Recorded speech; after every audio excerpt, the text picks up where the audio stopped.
Alright guys, welcome back to the channel. Today we're going to be doing some upgrades on the old X3, something I've been putting off for a long time, but it's something I've definitely been needing. Come check it out. So, we got online, checked out a few different places. Turns out Aftermarket Assassins has a catch can that has 2 ports, so it basically will recirculate back into the intake. A lot of catch cans have a little top filter on the top of them that I was really worried about getting a lot of mud and water and stuff like that in them.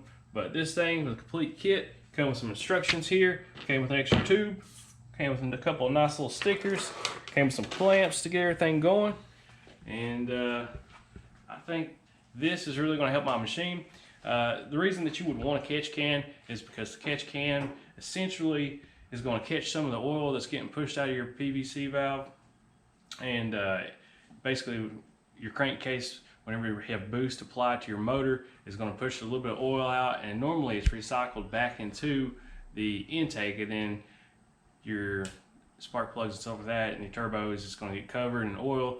Ideally it burns it off, but we found out that's not always the case. I've noticed I've had like weird sputtering issues here and there, and I've put new plugs in it.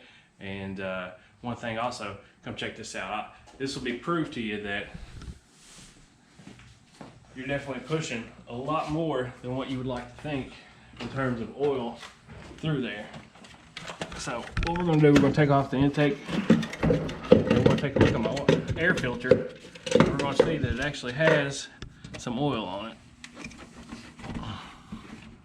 So when you take this thing out and take a look at it, this filter is maybe 2 or 3 months old, and you can see there's oil right there. That's because I've been passing the oil through that back to the intake. And if you were to actually stick your hand up in there inside of, you can't really see it because it's dark, but if you were to stick your hand up in there and start feeling around, you would notice that there's a lot of oil that's getting passed up and through there and stuff. So the way this thing works is that right here you can see right there before the turbo there's a hose that comes around from the top of the motor, and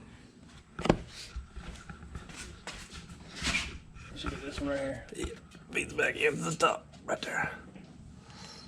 Pressure builds up in the top of the motor, pushes a little bit of oil out, circulates it back around to the intake. So that's what we're going to try to eliminate today.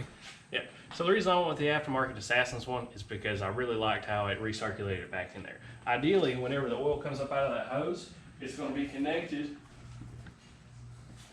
to one side of this catch can right here, and then when it goes in there, the oil's going to separate out and drop down, and then you're going to have air come up through here. This is supposed to be baffled internally and everything, so I'll show you real quick where we're going to mount it. It's going to be hard to show you guys a lot of the work while we're actually in here working on it, but we're going to mount it in there, something like that. It's going to look nice. And so you probably already noticed I pulled all my clutch cover boots and stuff out. Another reason I really wanted to go with the recirculated catch can is because I run the snorkels. It doesn't do you any good to have snorkels all the way up here and then to have catch can down here that has a little filter on the top of it. At that point, it's useless to even have the snorkels. With this, we still maintain all the snorkel, and hopefully we'll get rid of some of that oil that's passing through, and we'll quit fouling out plugs, and the X3 runs better. So, and if you ever look into putting more power to this thing, like tuning it and getting more out of your motor, you definitely gonna want a catch can. So let's get to work. All right, guys, you don't believe me that this thing does not have oil come out of it. I mean, look at this right here. That's quite a bit of just nasty junk that's going back into your motor. So I would say $175 to keep that from going into your motor, money well spent. Stick your finger in it. Oh, dude, you know I don't like my hands being nasty. That is a lot. Yeah. That's just going directly back to your intake, and having to force burn it is never good when you got to burn oil on top of your motor. Getting it in there.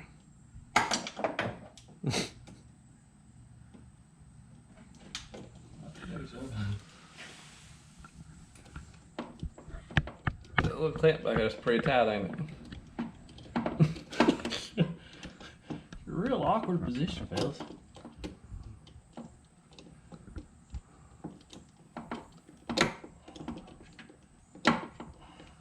That looks to me like it's the hardest part of the whole thing so far. Getting the original hose off.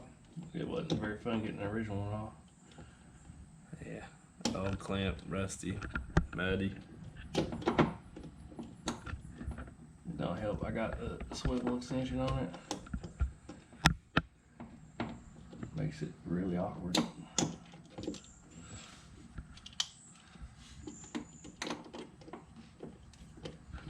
Yeah, other than that, ain't too much to it. Just 2 hoses, a couple clamps.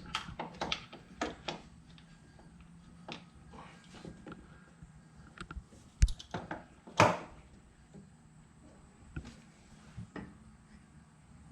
weird little piece. Oh no. I do think I want to go about that way.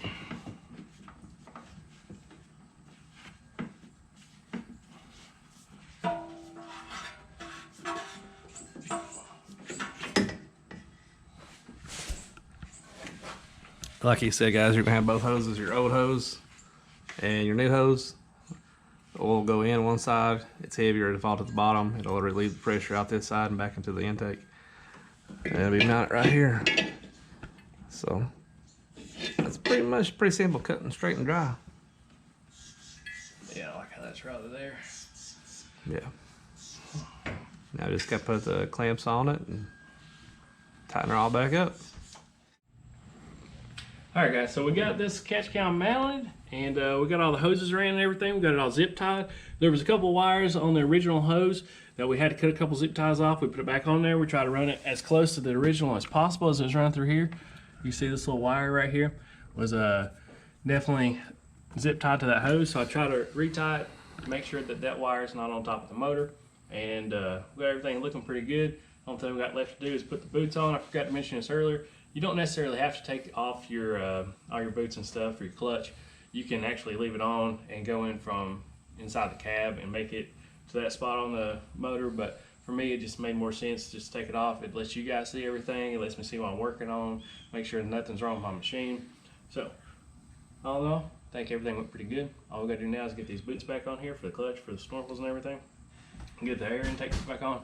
I'll probably go ahead and replace my plugs, and I'll keep a close eye on this catch can as I go through rides and stuff like that, let you guys know how it does. And don't forget to check out the links in the description. Got new merch out. It's pretty cool stuff. I ordered some. It looks good. Shipped out the other day, so it should be here. I'll show you guys, some of the stuff I got, but it took a lot of work to get all that set up. And one more thing, I appreciate you guys watching the videos. And don't forget to hit the subscribe button, hit the like button, share with your buddies. And if you're running a catch can like this, or you're running a different one, let me know your experiences with them. And until next time, I'll see you guys on the trails.